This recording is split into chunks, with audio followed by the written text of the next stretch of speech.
আমার চাকরি নিয়ে ঠাট্টা করবেন না প্লিজ। কলেজ এলাকার ছেলে ছোকরাদের কাছ থেকে ব্যঙ্গ বিদ্রূপের অনেক খোঁচা আমি সহ্য করেছি। শহরের লাশ রাখা ঘরে রাতের কেরানির কাজ যে আমার খুব একটা পছন্দ তা নয়, তবে তার কতগুলো সুবিধেও আছে। প্রথমত, এই চাকরিতে দিনের বেলায় কলেজে পড়াশোনা করার সুবিধে রয়েছে, আর রাতে সামান্য নিয়মমাফিক কাজ ও তন্দ্রার ফাঁকে ফাঁকে বই নিয়ে বসার সময় পাওয়া যায়। ক্যালকুলাসের কোনো অঙ্ক নিয়ে যখন মাথার মধ্যে তোলপাড় করছি, তখন লেবেল লাগানো নম্বর দেওয়া ড্রয়ারে শুয়ে থাকা বাসিন্দারা আমাকে একটুও বিরক্ত করে না। অন্তত অন্তত আমি তাই ভাবতাম। আজ রাতেও আমি এসে রোজগার মতো ওলাফ ডেলিকে ছুটি দিলাম। ওলাফ সবসময় কাজ নিয়ে লেগে থাকে। কাজ নিয়ে লেগে থাকার কারণ ওর বয়স আর খোড়া পা। চাকরি ছেড়ে পালানোর এই মুহূর্তটার জন্যেই যেন প্রতিদিন ও বেঁচে থাকে। সুতরাং বরাবরের মতো এক নিঃশ্বাসে ঘোত করে হ্যালো বিদায় বলল ওলাফ। তারপর খোড়া পায়ে অদ্ভুত তৎপরতার সঙ্গে লাশঘর ছেড়ে বেরিয়ে গেল। গভীর নিস্তব্ধতায় ভরা পাশের ঘরে এসে ট্রানজিস্টার রেডিও ও কয়েকটা পড়ার বই ডেস্কের ওপর নামিয়ে রাখলাম। আমি এখন সম্পূর্ণ একা। রেকর্ডের ভারী খাতাটা সামনে টেনে নিলাম চোখ বুলিয়ে নেওয়ার জন্যে। রোজকার নামধামগুলো ওলাপ পরিষ্কার টানা হাতের লেখায় লিখে রেখেছে।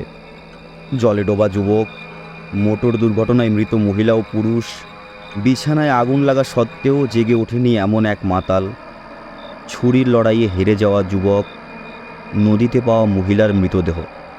না, ওলাফের দিনটা রোজকার মতোই কেটেছে। গত সপ্তাহর বুড়িটার মতো কোনো লাশ আসেনি।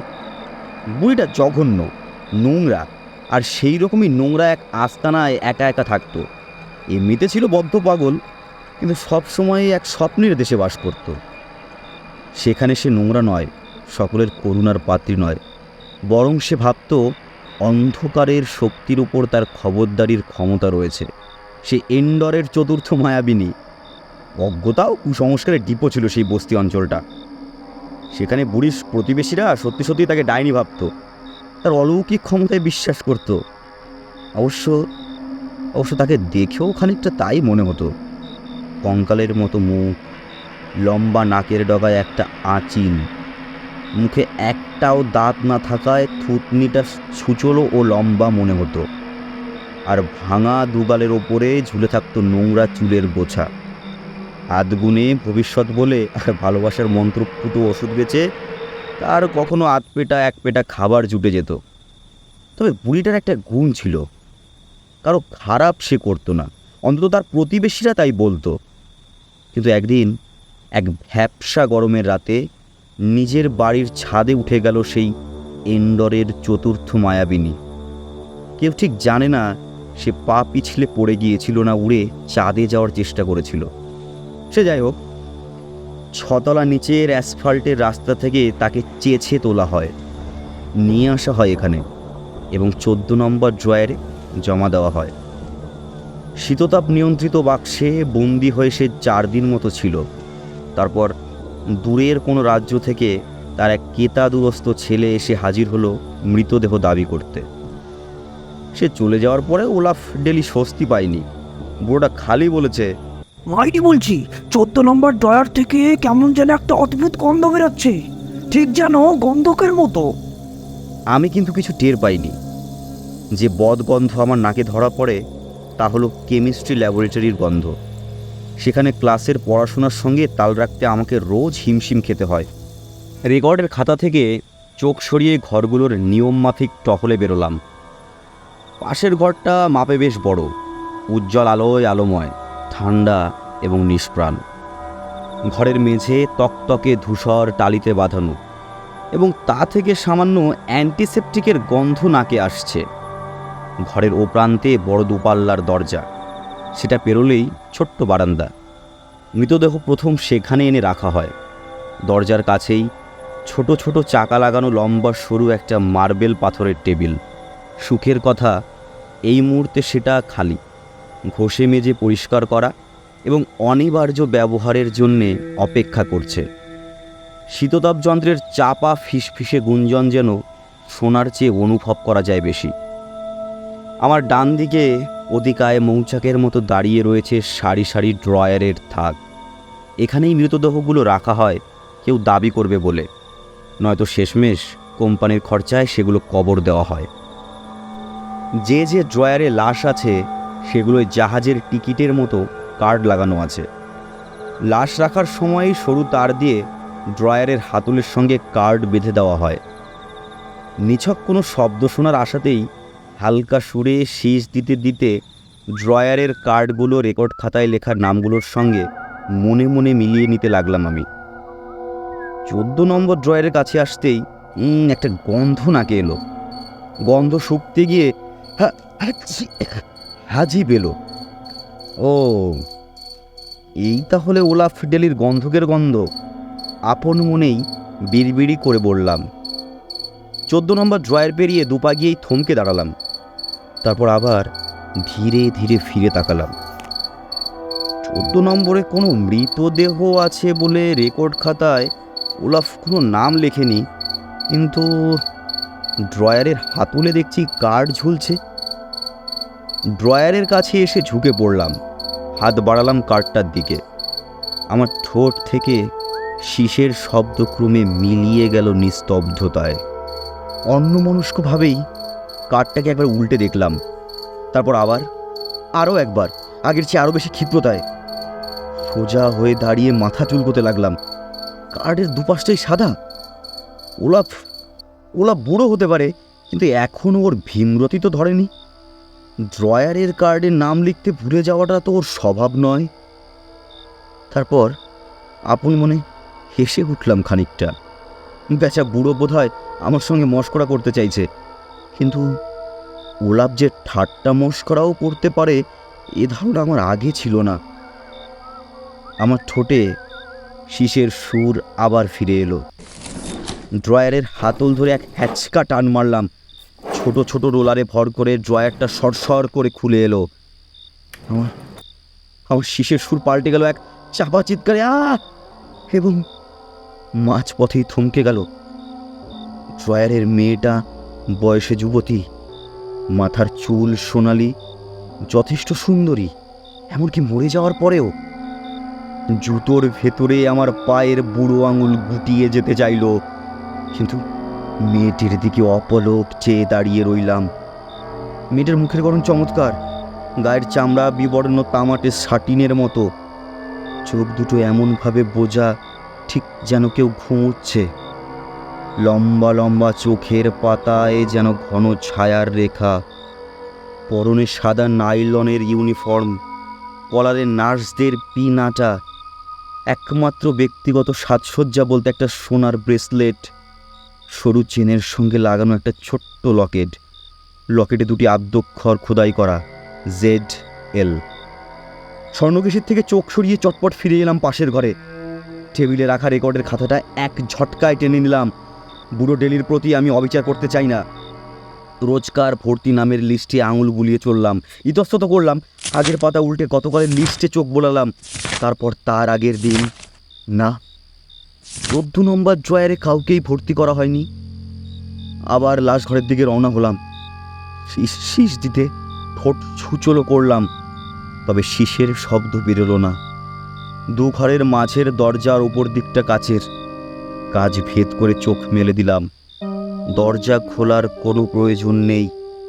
14 নম্বর ড্রয়ারটা আমি খোলাই রেখে এসেছি, এবং স্বর্ণকেশী ZL এখনও সেখানে রয়েছে। এ সত্য জীবনের মতোই বাস্তব ও মৃত্যুর মতোই অমোঘ। সন্তর্পণে টেবিলে বসলাম, রুমাল বের করে কপালে বুলিয়ে নিলাম। একটা গভীর শ্বাস টেনে ফোন তুলে নিলাম হাতে। ডায়াল করলাম ওলাফ ডেলির নম্বর। ওর ফোন বাজছে। আমি তখন একটা চোরা চাহনি ছুড়ে দিলাম লাশ ঘরের দিকে। 6বার কি 7বার ফোন বাজার পর ওলাফের বউ ঘুম জড়ানো গলায় জবাব দিল, না, ওলাপের পক্ষে কথা বলা সম্ভব নয়, সে এখনো বাড়ি ফেরেনি। তারপর হঠাৎই একটু নরম সুরে বলে উঠল, 1 মিনিট ধরুন, মনে হয় ও ফিরে এসছে। গলা খাকরি দিয়ে বউয়ের কাছ থেকে ফোনটা নিল ওলাফ। হ্যালো, কি ব্যাপার? হ্যাঁ হ্যালো, আমি টুলি ব্রানসন বলছি মিস্টার ডেলি। তোমার ইয়ার দোস্তকে কোন জায়গায় বোতল খুলেছে তার জন্য আমি তোমার জায়গায় ডিউটি দিতে পারবো না। না না না স্যার, তা নয়। আসল ব্যাপারটা হলো 14 নম্বর ড্রয়ারের মেয়েটা সম্পর্কে কিছু ইনফরমেশন দরকার। 14 নম্বরে তো কেউ নেই। টলি, হ্যাঁ স্যার, আছে। 14 নম্বর একটা মেয়ে আছে, অল্প বয়সী, সোনালি চুল, ফুটফুটে একটা মেয়ে। মিস্টার ডেলি, মরেছে বলে বিশ্বাসই হতে চায় না। আপনার নিশ্চয়ই মনে আছে, শুধু খাতায় মেয়েটার নাম এন্ট্রি করতে আপনি ভুলে গেছেন। কি ব্যাপার? মনে হয় ব্যানসন ছোকরা আজ রাতে ওর ফ্ল্যাস্কে উইস্কি নিয়ে এসেছে। না স্যার, যা অবস্থা তাতে অবশ্য আমার হুইস্কির দরকার, কিন্তু সঙ্গে তো এক ফোঁটাও নেই। মোদ্দা কথা হলো 14 নম্বর ড্রয়ারে একটি সোনালি চুল মেয়ের বডি রয়েছে, যার নামটা আপনি খাতায় টুকতে ভুলে গেছেন। এরকম ভুল আমার কি করে হবে? ওই তো মেয়েটা, চোখের সামনেই রয়েছে। বিশ্বাস না হলে সচক্ষে এসে দেখে যান। তাই করতে হবে দেখছি। খোকা, তুমি আমার নামে বিরাট বদনাম দিচ্ছ। ও এত জোরে রিসিভারটা নামিয়ে রাখলো যে আমার কানের পর্দা কেঁপে উঠল। অত্যন্ত শান্তভাবে ফোন নামিয়ে রাখলাম, একটা সিগারেট ধরিয়ে ফ্লাক্স থেকে কফি ঢাললাম, তারপর কফিতে চুমুক দিলাম এবং পুনরায় আরেকটা সিগারেট ধরালাম। আর এক ঢোক কফি খেয়ে সিগারেটের প্যাকেটের দিকে আবার হাত বাড়ালাম, আর তখনই লক্ষ্য করলাম ইতিমধ্যেই 3টি সিগারেট ধরিয়ে ফেলেছি এবং অ্যাস্ট্রে থেকে সেগুলোর ধোঁয়া একে বেঁকে হাওয়ায় মিলিয়ে যাচ্ছে। ক্লিষ্ট হাসি হেসে ভবিষ্যৎ সঞ্চয়ের জন্যে দুটো টান দিয়ে সিগারেটটা নিভিয়ে দিলাম। ঝোড়ো সমুদ্রে টলমলে জাহাজের মাস্তুলের মতো ওর খোড়া পা নিয়ে ওলাপ এসে হাজির হলো। ওর আগুন ছড়া দৃষ্টি উত্তর দিলাম হাসি দিয়ে। যতক্ষণই সম্ভব আশ্বাস ঢেলে দিলাম সে হাসিতে। তারপর ওকে ইশারা করলাম লাশ ঘরের দিকে। সুইং ডোর ঠেলে ওলাফ লাশ ঘরে ঢুকলো, আমি ঠিক ওর পেছনে পেছনে। 14 নম্বর ড্রয়ারটা এখনও হাত করে খোলা। ও ড্রয়ার পর্যন্ত যাওয়ার কষ্টটা করলো না, বরং ড্রয়ারটার দিকে এক পলক দেখেই বিদ্যুৎ গতিতে ঘুরে দাঁড়ালো আমার মুখোমুখি।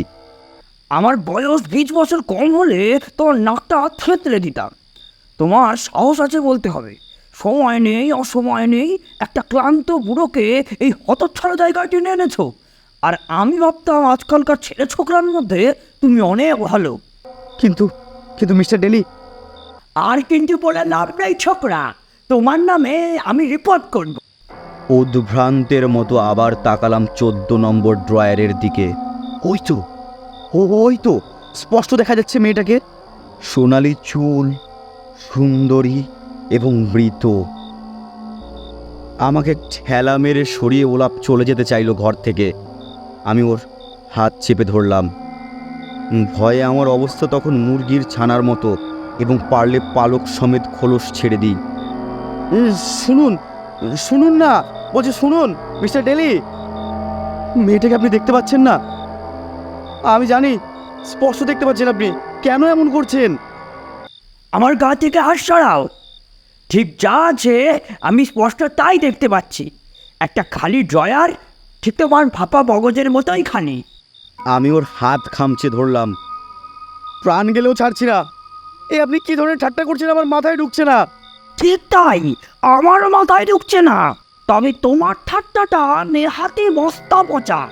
তাহলে তাহলে আপনি ড্রয়ারটার দিকে আরেকটিবার দেখুন, প্লিজ আরেকটিবার দেখুন না। আর এই খামখেয়ালিপনা বন্ধ করুন, প্লিজ বন্ধ করুন।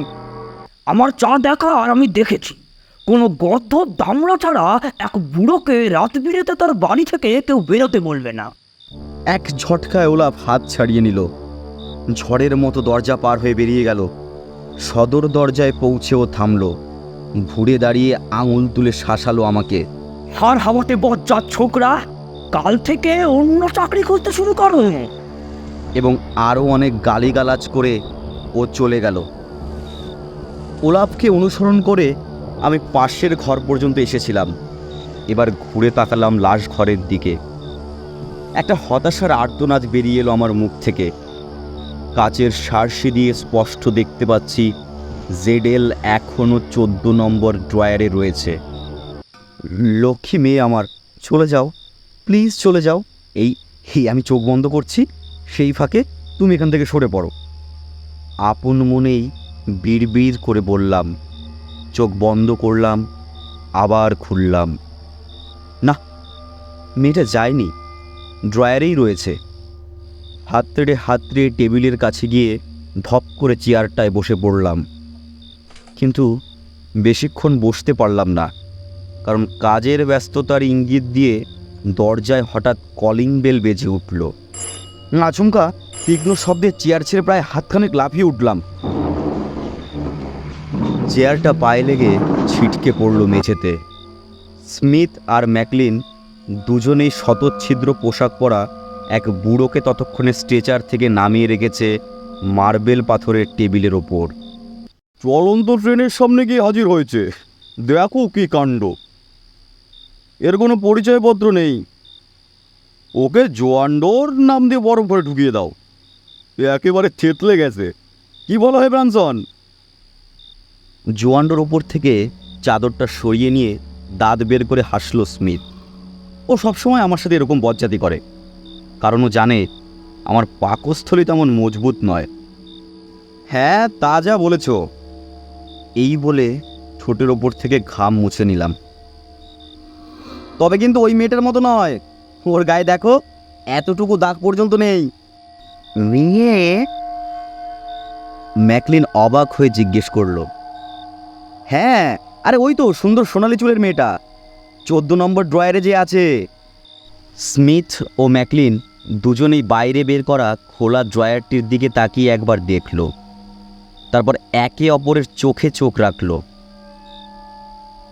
ওই টুলি ভাই, তোমার শরীর কেমন আছে? ভালোই আছি, আমি জবাব দিলাম। স্পষ্ট টের পেলাম আমার কপালের ভাঁজে বরফ কুচি জমতে শুরু করেছে যেন। কি ভাই, ঘুমের কোনো গড়বড় হয়নি তো? আরে কোনো বাজে স্বপ্ন টপ্ন বারবার দেখছো নাকি? কই না তো। কিন্তু 14 নম্বরের মেয়েটা তোমরা যদি ওকে না এনে থাকো, তাহলে হয়তো কলিন্স বা স্নেবলি এনেছে। ওরাই তাহলে মেয়েটার সম্পর্কে কিছু খবর টবর দিতে পারবে। স্মিথ আর ম্যাকলিন যেন আমার কাছ থেকে দূরে সরে গেল। তারপরই স্মিথের দম ফাটা হাসি লাশ ঘরের নিস্তব্ধতাকে ভেঙে চুরমার করে দিল। সুন্দরী মেয়ে, সোনালি চুল, 14 নম্বর ড্রয়ারে। যেখানে হতভাগা ছিটকেল বুড়িটা ছিল, তাই না? বুঝেছি ব্রানসন, বুঝেছি। ম্যাকলিন হতভম্ব হয়ে তার সঙ্গীর দিকে তাকালো। আরে খুব সহজ। তুলির এখানে একা একা বসে বসে ভালো লাগছিল না, আমাদের দেখে একটু মস্করা করছে, গপ্প বেঁধেছে। কি বলো টুলি ভাই? স্পষ্টই বোঝা গেল মেয়েটাকে ওরা দেখতে পাচ্ছে না, আর হয়তো দেখতে পাবেও না। হঠাৎ বুঝতে পারলাম আমি যদি আরও জোর করি তাহলে বিপদটা শেষ পর্যন্ত আমারই হবে।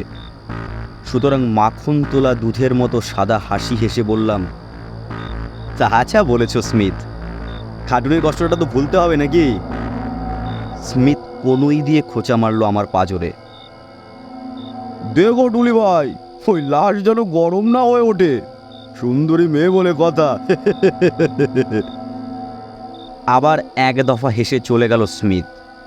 কিন্তু স্মিথের পেছন পেছন বেরোনোর সময় ম্যাকলিন বারবার ঘাড় ফিরিয়ে চিন্তিত দৃষ্টিতে আমার দিকে দেখতে লাগলো। আমার অনিচ্ছা সত্ত্বেও বাইরের দরজাটা বন্ধ হলো। এই মুহূর্তে আমার একজন সঙ্গীর ভীষণ রকম প্রয়োজন। সমগ্র লাশ ঘরে আমি একমাত্র জীবিত প্রাণী। এই কথা ভেবে এই প্রথমবার আমার পাকস্থলী যেন শুকনো খেজুরের মতো কুকড়ে ছোট হয়ে গেল। এত সাবধানে 14 নম্বর ড্রয়ারটিকে পাশ কাটিয়ে চলে এলাম যেন এক গভীর খাদের ওপর দিয়ে এক ভঙ্গুর কাচের সেতু পার হচ্ছি।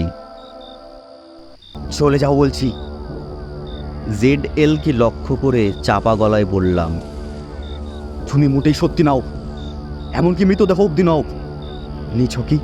নিছকি একটা ছায়া মাত্র, যে ছায়া আমি ছাড়া আর কেউ দেখতে পাচ্ছে না।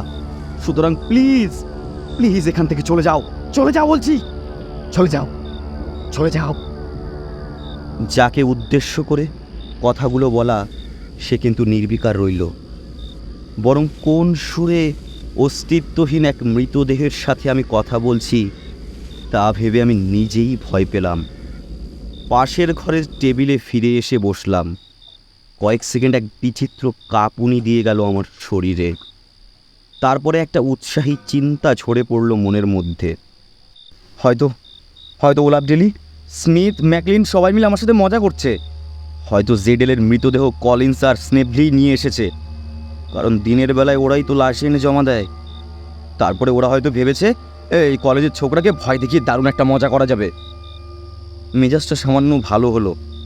হাত বাড়িয়ে রিসিভারটা তুলে নিয়ে জার্ড লরেন্সকে ফোন করলাম। জার্ড আমার বাবার গলফ খেলার সঙ্গী এবং হোমিসাইড ডিপার্টমেন্টের সাদা পোশাকের ডিটেকটিভ।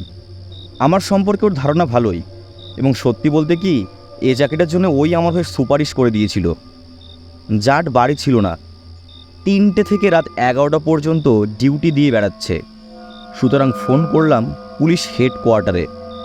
সেখানে শুনলাম জার্ড সই করে বেরিয়ে গেছে, কিন্তু ওরা চেষ্টা করে লকার রুমে জার্ডকে পেল।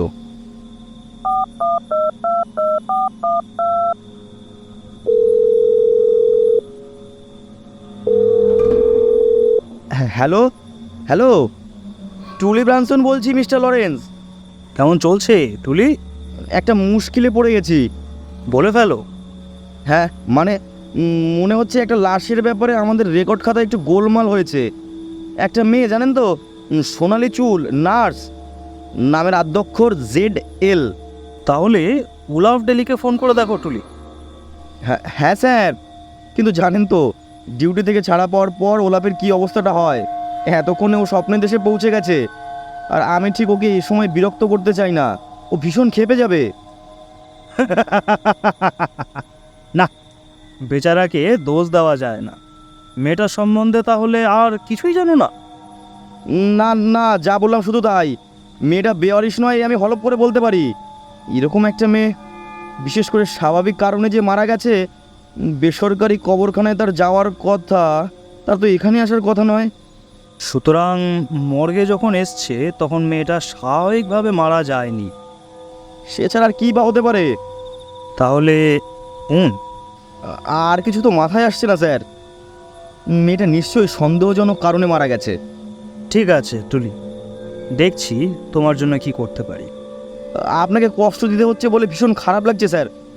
কষ্ট? কষ্টের কি আছে? গোটা দুয়ে টেলিফোন করলেই কাম ফতে হয়ে যাবে। ধন্যবাদ মিস্টার লরেন্স। ফোন রেখে দিলাম। জার্ড লরেন্সের টেলিফোনের অপেক্ষা করতে করতে উঠে গেলাম লাশ ঘরের দরজার কাছে। ধীরে ধীরে সার্সির ফাঁক দিয়ে নজর চালিয়ে নিশ্চিন্ত হতে চাইলাম যে 14 নম্বর ড্রয়ারে মেয়েটার ছায়া এখনও রয়েছে কিনা। হ্যাঁ হ্যাঁ, রয়েছে। পা টেনে আবার ফিরে এলাম টেবিলের কাছে। মনে হলো আমি যেন এক ক্লান্ত বৃদ্ধ মানুষ। শেষ পর্যন্ত ফোন যখন বাজলো, আমি ছো মেরে রিসিভার তুলে নিলাম। হ্যালো, সিটি মর্গ, টুলি ব্রানসন বলছি। আমি জার্ড বলছি টুলি। হ্যাঁ, আপনি কি? হোমিসাইড থেকে কোনো খবর নেই টুলি। জেডেল নামে কোনো সোনালি চুল মেয়েও গত 24 ঘন্টায় খুন হয়নি।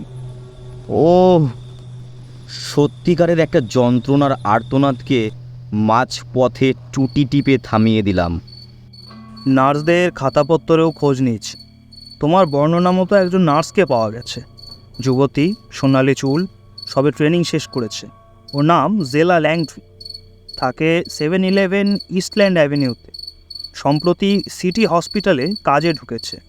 যদি ওর কোনো বিপদ আপদ হয়ে থাকে তাহলে গত আধ ঘন্টায় হয়েছে, কারণ কিছুক্ষণ আগে শিফট বদলের সময় ও ডিউটি শেষ করে বাড়ি রওনা হয়ে গেছে।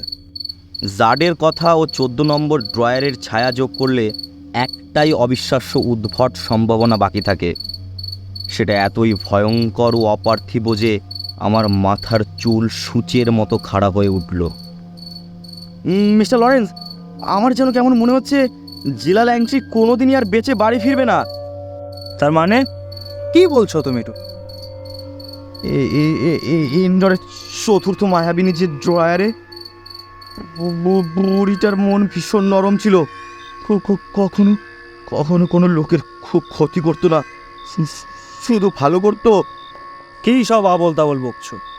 টুলি, তুমি কি নেশা করেছো নাকি? না স্যার, তোমার শরীর ঠিক আছে তো?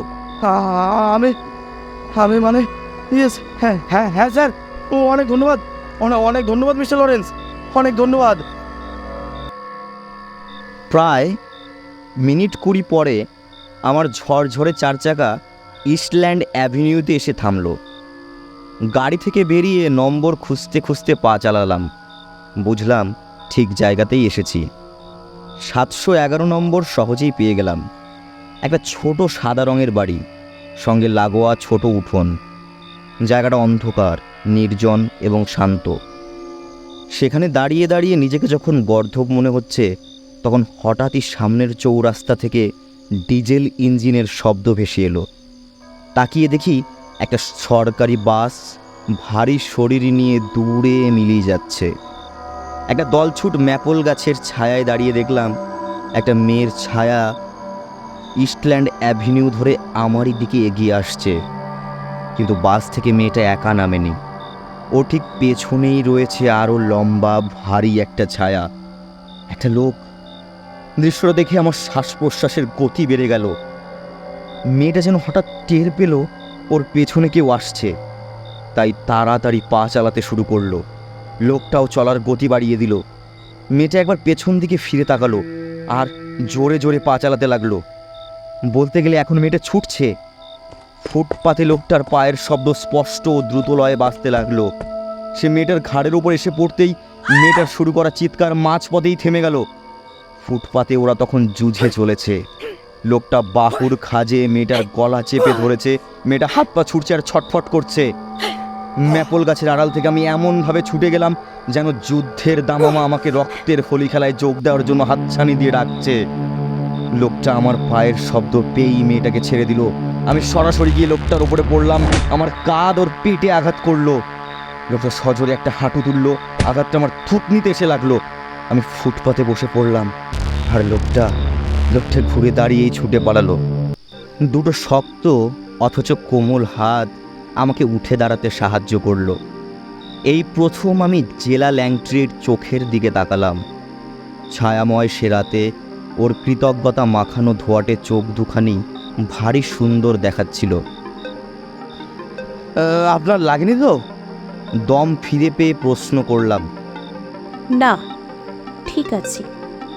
আপনি? না না, আমার কিছু হয়নি। মেয়েটি ক্রমশ আস্থা ফিরে পাচ্ছে। ভাগ্যিস ঠিক সময়ে আপনি এসে পড়েছিলেন। আমি মানে এদিক দিয়েই যাচ্ছিলাম। চলুন না আপনাকে পৌঁছে দিই। ওই লোকটার নামে পুলিশে রিপোর্ট করে কোনো লাভ নেই, কারণ আমরা তো মুখ দেখতে পাইনি, ওরা ধরতে পারবে না। আমি বাড়ি চলে যাচ্ছিলাম। ও বলল, একটু এগিয়েই আমার বাড়ি। আমরা হাঁটতে শুরু করলাম। মেয়েটা বলল ওর নাম জেলা, আর আমিও বললাম আমার নাম টুলি। ওর বাড়ির দরজায় পৌঁছে আমরা পরস্পরের চোখের দিকে তাকালাম। আমি জানতে চাইলাম কখনো ওকে ফোন করলে কোনো অসুবিধা আছে কিনা। ও বলল হাতের কাছে টেলিফোন খালি পেলেই যেন ফোন করি। দেখলাম ও বাড়িতে ঢুকে গেল। গাড়িতে ফিরে আসার সময় আমি পুনরায় শীষ দিতে শুরু করলাম।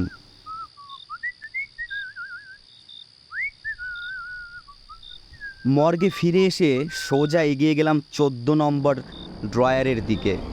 আমার অনুমান যদি ঠিক হয়, তাহলে জেলা ল্যাংট্রির ছায়া ড্রয়ারে আর দেখা যাবে না, কারণ এইমাত্র ওকে মৃত্যুর করাল গ্রাস থেকে উদ্ধার করা হয়েছে।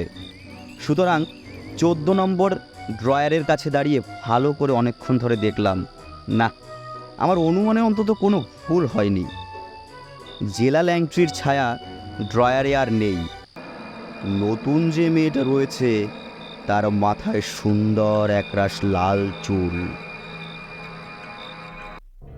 এতক্ষণ শুনছিলেন টেলমিস পাওয়েলের লেখা গল্প ড্রয়ার নম্বর 14। এর অনুবাদে তৈরি গল্প 14 নম্বর ড্রয়ার।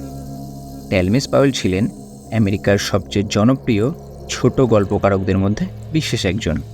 তিনি জন্মেছিলেন 1920 সালের 4 অক্টোবর আমেরিকা যুক্তরাষ্ট্রের নর্থ ক্যারোলিনা শহরে। Start screaming murder, last run of the night এবং দ্য থার্ড তার লেখা উল্লেখযোগ্য কয়েকটি গল্পের নাম। আমাদের আজকের গল্প 14 নম্বর ড্রয়ার। এই গল্পের ওলাফ ডেরির চরিত্রে ইন্দ্রনীল, জাডের চরিত্রে অনির্বাণ, জেলা ল্যাংট্রি এর চরিত্রে রিয়া এবং গল্পের কথক টুলি ও অন্যান্য চরিত্রে প্রসূন। গল্প ভালো লাগলে অবশ্যই লাইক, কমেন্ট ও শেয়ার করে ছড়িয়ে দেবেন এবং আরও এই রকম রোমহর্ষক ও রোমাঞ্চকর গল্প শুনতে অবশ্যই সাবস্ক্রাইব করবেন এবং বেল আইকনটি প্রেস করে দেবেন। সকলে ভালো থাকবেন, সুস্থ থাকবেন। ধন্যবাদ।